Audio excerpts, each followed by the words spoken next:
What inspires someone to move from a rented two-bedroom flat in London to 20 acres in the countryside to live off the land, start a glamping business, and support the environment? Well, I speak to Kate Simmons from Round the Woods in Norfolk about it, and she's got some very inspiring things to share. Welcome to episode 33. Glamping and unique holiday rentals are surging in popularity with the growing desire of customers to book holidays that deliver an experience. They are also the new business of choice for those wanting to improve their work-life balance. So how do you build a strong business like this that gives you the life you need and a great investment? I'm Sarah Riley, and I want to share what I've discovered after being immersed in this industry for over 20 years to inspire you to find out more about what's going on.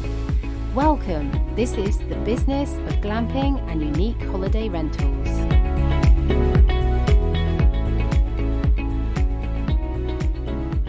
Thank you so much for joining me today. It's lovely to have you here.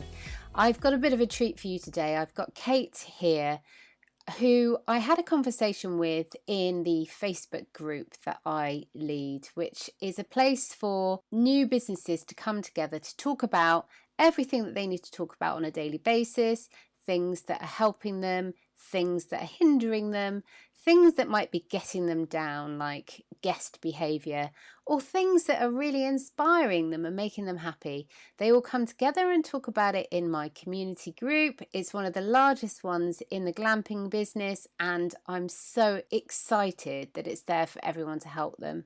But Kate and I were having a chat in there about how she started her business journey and exactly what she did to leave London from a two-bedroom flat that she was renting with her partner to Norfolk, to a 20-acre plot in the countryside to live off the land, start a glamping business and support the environment with their family.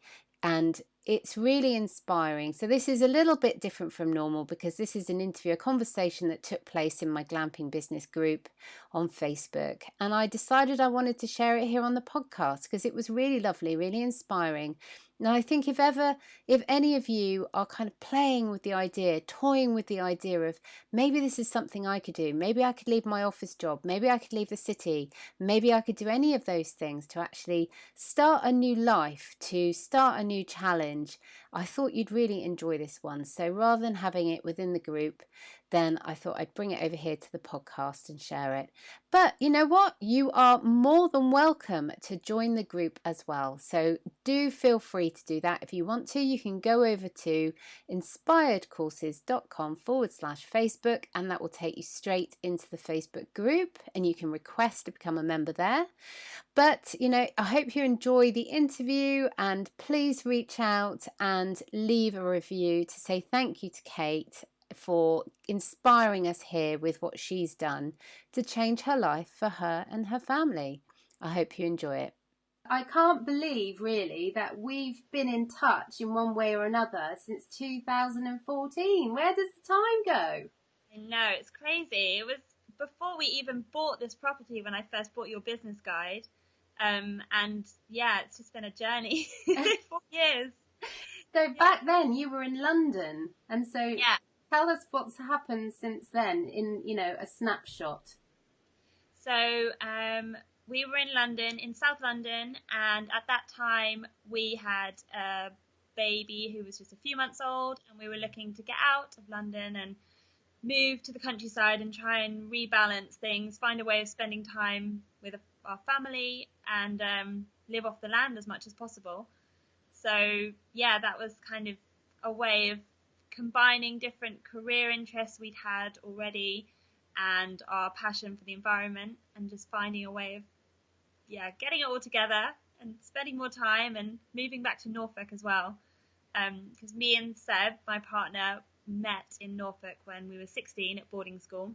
But the first thing we wanted to do when we left boarding school was move away, get as far away from Norfolk as possible, go travelling, go to university, spent 7 years in London, and then it all kind of brings you back to what you actually miss and where you want to be in your life. And we realised that was Norfolk, and just having more space and working kind of together and not being in offices so much anymore. So how much land do you have now? We've got 20 acres. Wow.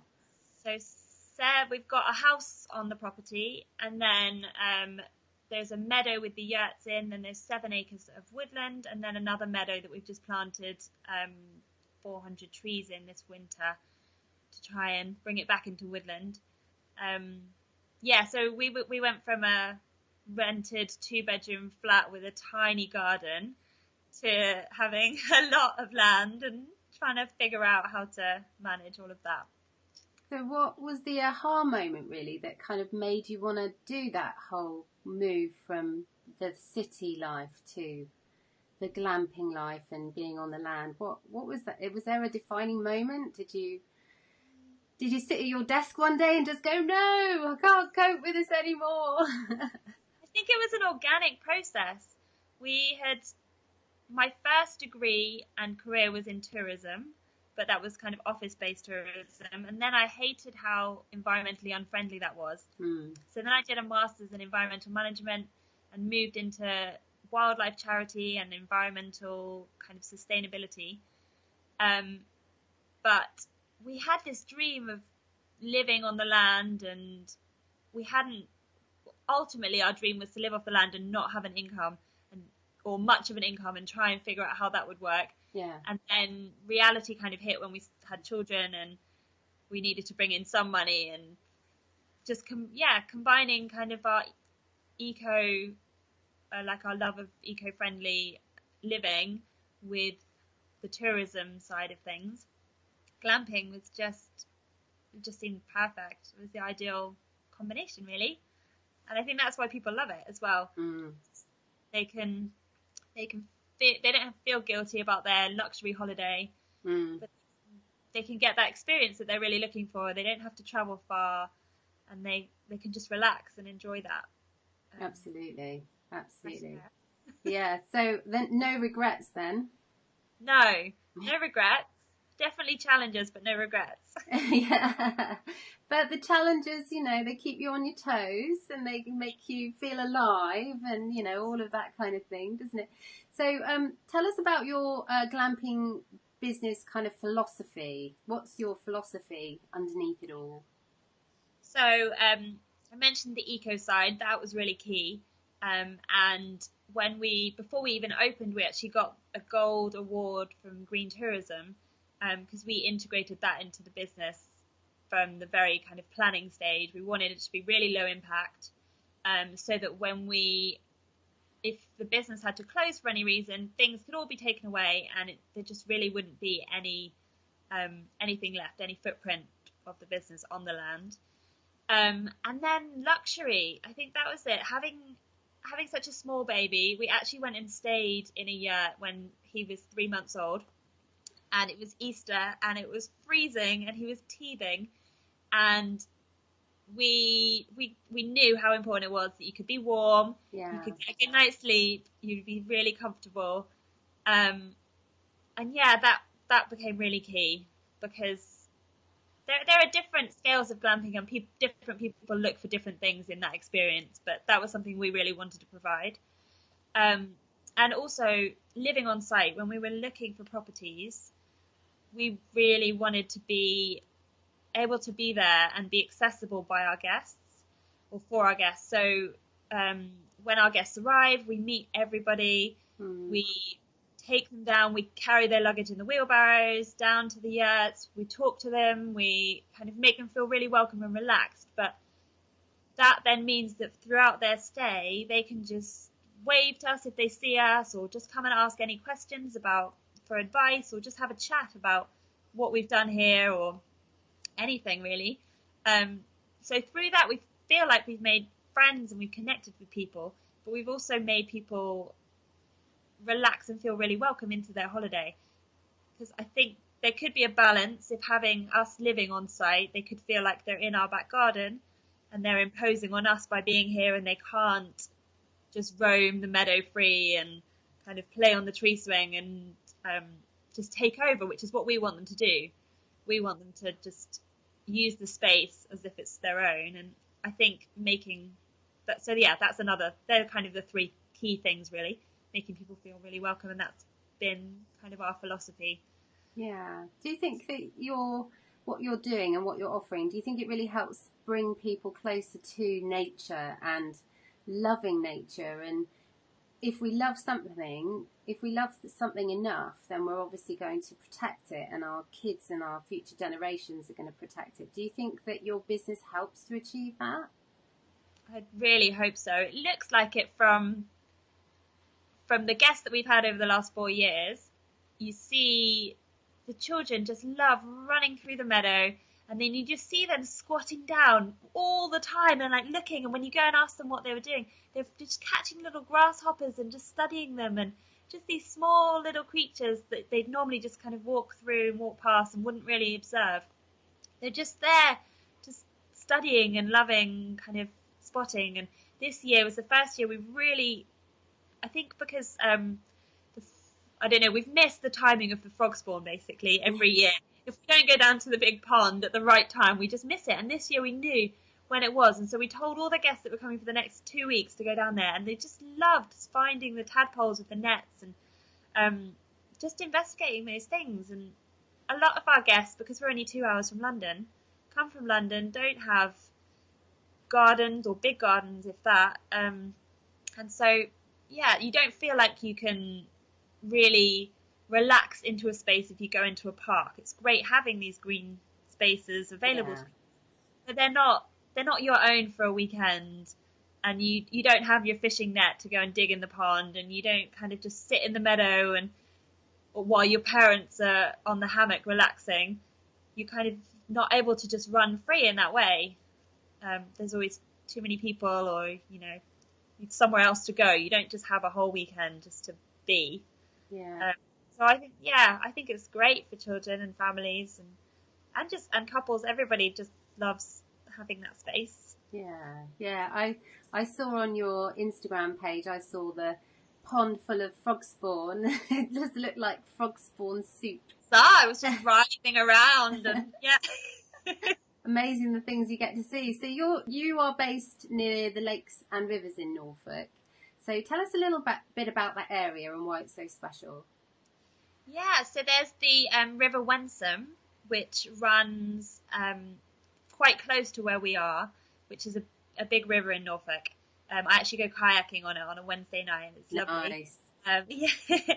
So, and then along kind of on either side of that is a lot of lakes, and that's where there's just so many fishing lakes in this area. So yeah, it's really interesting. But then you've also got the coast half an hour away. You've got the Broads, which is just amazing. Amazing for wildlife, amazing for outdoor activities. And yeah, Norfolk, like, I didn't remember it being this good when I was 16, but there's so much stuff. We're still, even though we moved here 4 years ago, we're still discovering discovering its offerings with the children. And yeah, it's great. Has that been one of the biggest surprises for you in starting your business? Or have there been other surprises, good and bad, of starting your business? Has it been about discovering new parts of Norfolk that you didn't know existed because you're able to do that? Because that's part of your job, isn't it? To know those places and tell your guests about them, share those secret places. I think the biggest surprise that we didn't account for is the challenge of transitioning from having normal jobs to being self-employed, living where you work, and working as a couple together, because we both had completely separate jobs. So I think that's the biggest challenge, trying to manage your time, because from our experience, if we've got any spare minute, it feels like we should be working on the business. Yeah. And it's really hard to shut off because you're so passionate about what you do. You love it so much. It's our only source of income. It's just what we it could be what we breathe and everything that we do if we don't have like a off switch. And I don't tend to have an off switch, I've discovered. I didn't realise that I was a workaholic until I started. But because of the site that we've bought, we have lots of woodland, we have lots of land to manage. We also try and grow as much veg as we can. We home educate our 2 boys, and we have the business. So it can be overwhelming, and it definitely is a transition that I think we're getting better at it this year. I think it's a better year for us to kind of got a handle on that. But I think it's easy to think, oh, I can work for myself. That's a dream. That is the dream that a lot of people have. And it lives up to a lot of what you hope it's going to be, but we didn't anticipate the transition that it would take. Absolutely. Yeah. I think that you're definitely not the first, and you won't be the last person to struggle with that transition. I think you've done amazingly well, and it really is something that you do have to think through and develop as you go, I suppose, and develop your strategies for switching off, and develop your strategies for managing new things that you've never had to manage before, because you've never done it in that way before. And I think that's where groups like this really help, because you can share those struggles, and you can share, or ask questions of people who may be further through the process than you, or who may well have, come out the other side and thought, that really worked for me, and it might help you as well. And that's what I really love about having groups such as this networking group. And so, I mean, you recently realize you're not alone. Sorry, yes, you realize you're not alone. There's so many other people, but without these Facebook groups, you just aren't in touch with other glam site owners.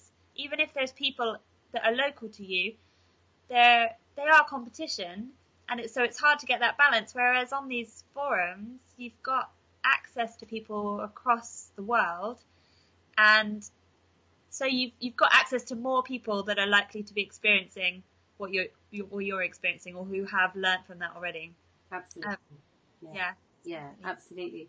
You shared recently in the group a struggle that you've been having. You were talking about how you were finding it quite tricky to market your business on a small marketing budget. Can you share those struggles with us, and say what have been your biggest challenges so far with, say, becoming more visible on the small budget, and how you've managed to maybe think outside the box and bring different things to you? So we literally have a tiny budget because it's our only income. It's really hard to put a large proportion of that money towards marketing when land management takes up a lot of money, and just feeding a family of 4 is quite expensive. And I've already said how hard it is for us to manage our time and switch off. So I think my inclination was, if we've got any availability, to spend that time once the boys are in bed, just work, try and do as much as you can. And that there's if you've got availability, it means you need to spend more money or more time on marketing. But actually, I think you can get a lot smarter about how you use that time and how you use the money that you have got. And also, I realised I can't meet some kind of guidelines of how many posts on social media I should be doing. And I've had to drop that expectation on myself, because there are times when I have to do the essentials.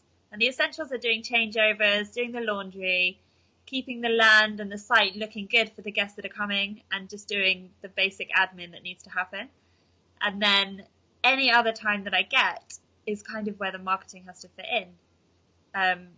I think we're quite lucky somehow now that we're 4 years in. Most of our guests find us through our website. So something that we've done has worked, and I don't know whether that's just our exposure over a few years, and people have just, our website has got enough of a profile. If people are looking in Norfolk, there's also not that many glamp sites in Norfolk still, which is really surprising because it's a really touristy part of the country. But we've got about half the number that there are in Devon, and they're both counties are the same size. Yeah. But yeah, so it's not, the market isn't saturated yet here. I think there's quite a lot in the pipeline for this area, because Norfolk last year made more money in tourism than Devon did.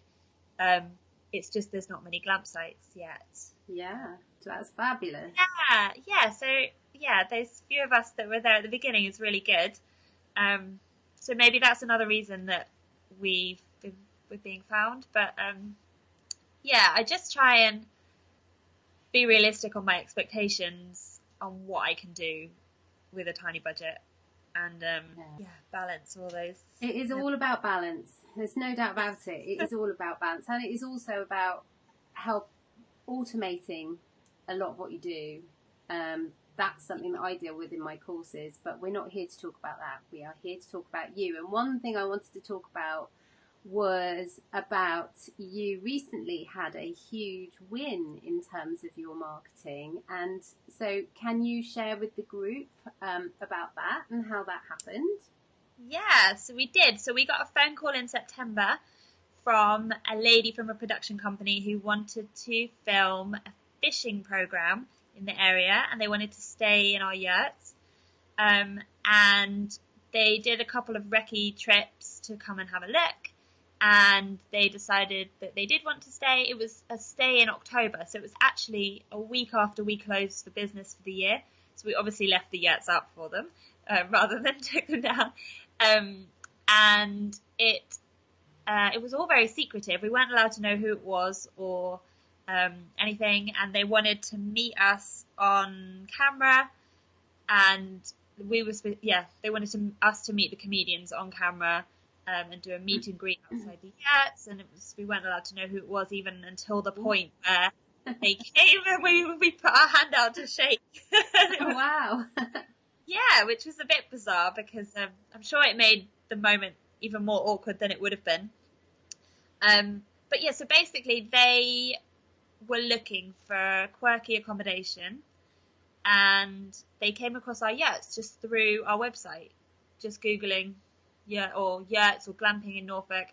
They found us and they paid for their stay. It was a they were guests. They were like kind of guests as we would have other guests, just with a few extra people around, and a bit of a different situation.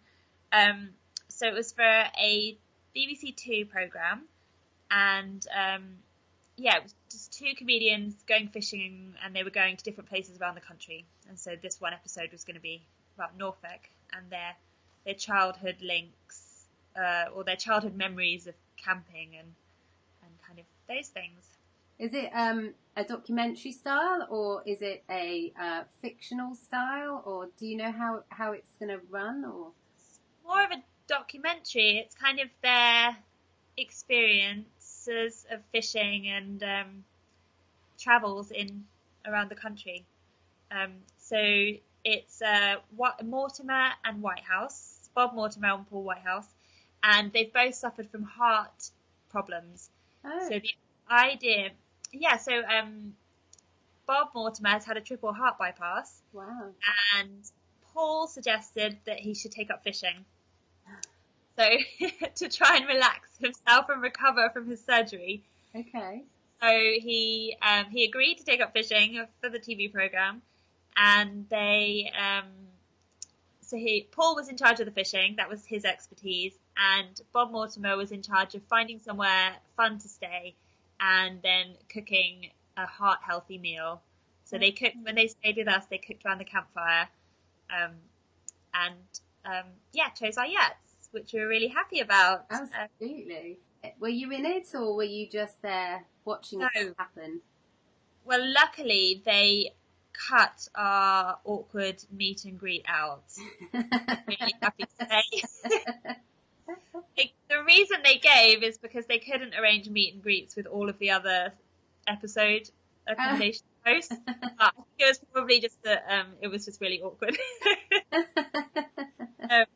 But it was quite handy because they had a yurt each, and we've only got 2 yurts on our site, so they had the whole site to themselves, and they could kind of do. They didn't have to worry about anybody else. They could do how, film as they wanted to. We didn't have to book out anything else or kind of cordon anything off. It was just them having the whole space to do their filming. Oh, it sounds amazing. I mean, now that you've seen how it all works and you've seen behind the scenes, have you got any tips for anyone else who might want to get involved with the TV shows like this, or maybe with Amazing Spaces? Because I know that we managed to get you talking to Amazing Spaces, but you chose not to go for that one because you weren't going to be ready. So have you got any tips for anyone else about, getting involved in this kind of thing, getting this kind of publicity for free? Because of how we were found, we didn't actually have to do any work to be found, so that was quite convenient for us. But I think you can list your site on as filming locations, which we will look into doing, because it worked out really well to have people come on site and use that space in that way, and hopefully we'll get some publicity out of it. I think you need to be quite flexible if you're working with production companies, because things have to change. From our experience, things change quite quickly, and also being accessible and being there was quite a few kind of last minute, can you just do this and can you do that? So we anticipated that. We didn't have any other plans during their 3 or 4 days that they were on site. We just left them to it as though they were guests, but we were there, so they came and asked us all sorts of things during their stays. It worked really well. It was really nice having them, and it was pretty exciting experience. So I'd recommend it if people are able to kind of put their site out there and be found. So you would say for you it's been worthwhile so far? Yeah, it's been worthwhile. It was a bit of extra work. They had expectations or kind of requirements that made, I think, because they're not used to staying in yurts, it's less of them choosing a holiday in a yurt and fully immersing themselves in the experience, because they were actually filming and it was for a show. So it was Paul Whitehouse and Bob Mortimer actually stayed for 2 nights, and they had the film crew had a day of filming before that for all their stills, and then they had the filming, but they only ate 1 meal on site, which was actual around the campfire. All the others, they went to the local pub, which we recommended, and they were really surprised to see them 4 meals in a row. Because of that, they then kind of asked us if we could keep their wood burner going, so that when they got back from the pub at 9 o'clock at night, it would be nice and warm for them. And then they had a whole day of filming one day, and when they got back at 6 o'clock, they wanted the campfire roaring, and they wanted both wood burners going, so that they just got back on site, and they could just film their cooking bit and be in their cozy yurts. And we would never normally do that for guests. We did actually, they paid extra for that, because it was quite hard to kind of suddenly get like a 15-minute call. We'll be back in 15 minutes. Can you get all these 3 things done right now? And we were like, well, actually. Oh, that is hilarious. I've got dinner halfway on, and I'm about to go out to kayaking, but I'll just cancel that, and we'll do what we need to do. So I think, flexible. But it was definitely worthwhile. Was that what you found stressful about the situation, those extra demands? Yeah, I think because they hadn't really planned them in, and it was just suddenly like, we're out, it's October, it's quite cold, we're still fishing, it's run over, it's getting to 6 o'clock, it's going to get dark, we need to have the campfire, quick, how do we do this? Let's just call Kate up and she'll solve it. Maybe that was the most stressful part. And what did your kids think about all of it, and having the production crew and the camera people running around everywhere? What did they think about it all? They loved it. They've had some really interesting conversations with them all. It was a little bit bizarre, because we let the production company, all the crew and everyone, drive down onto the site, all the way down to the yurts, which we don't normally let guests do. And there was a lot of extra people around and big cameras and things. So that was a little bit strange for them. They also, for the meet and greet bit that they wanted to film, the boys had to be standing outside the yurt with Seb loading the log store. And they had to do that 3 or 4 times. So they were a little bit confused why they had to unload the logs and load them with, it's something they normally help us do. Yeah. But they were like, we don't normally then unstack them and then stack them again and then unstack them. Oh, the joys of working with a production company. They kind of lost interest towards the end. But yeah, no, they were great. Yeah, really good. So what are you hoping might happen as a result for Round the Woods in terms of the show? Are you hoping that it might bring some extra bookings, extra publicity? Yeah, well, it would be really nice. We found that most of our guests are actually new to glamping. So it would be really interesting if the show gives people a more of an insight into what luxury glamping actually looks like. I think people are, so the majority of our guests being new to glamping, when we open the door to the yurt, and they go, wow. And that even though they've seen pictures, it's still quite hard for them to actually get their head around what it looks like. Whereas on camera, I think that comes across better. Seeing the inside of a yurt and seeing the space around it, you can get a bit more of a kind of image of that, can't you?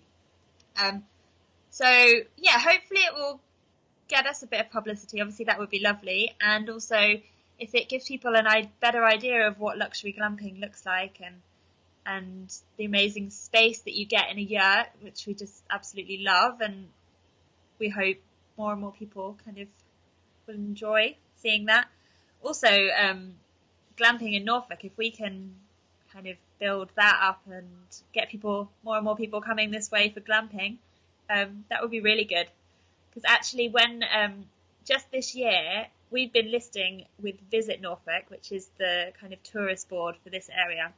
We trialled them last year and they put us in their self-catering category because they didn't have any glamping, and I didn't want to go in normal camping because I figured they didn't have people wouldn't have the budget for glamping or our glamping if they just had a budget for camping. And we got like no views. It was appalling, absolutely appalling. And I've managed to convince them this year that they needed to bring in a glamping category. We were the only entirely glamping site on their listing at the time, and there was 2 other places that had elements of glamping to their site. And now they've built it up already. It's only been going a couple of months, and they're promoting this glamping section. They've suddenly realised, just by Googling glamping in Norfolk, they realised that there are quite a few sites now, and it's a growing sector.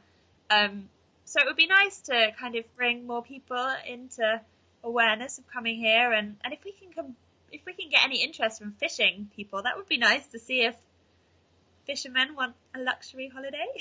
Absolutely. So have you been doing anything other than that to maximise your publicity from having been on the show or about to be on the show? We got in the Eastern Daily Press, which is our local newspaper. So we got we sent out a press release last week. So that's got picked up by them, and we've been tweeting and putting social media posts out, and we've got a few more planned. And I'm debating paying to go in a publication, but as we have such a tiny marketing budget, it's kind of the balance of this is a really good marketing opportunity and we need to jump on it, but it's also finding the funds to actually maximize it for ourselves.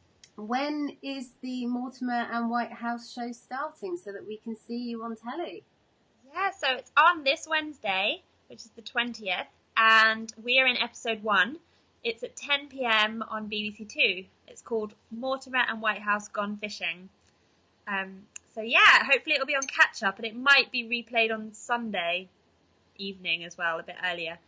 But yeah, check it out.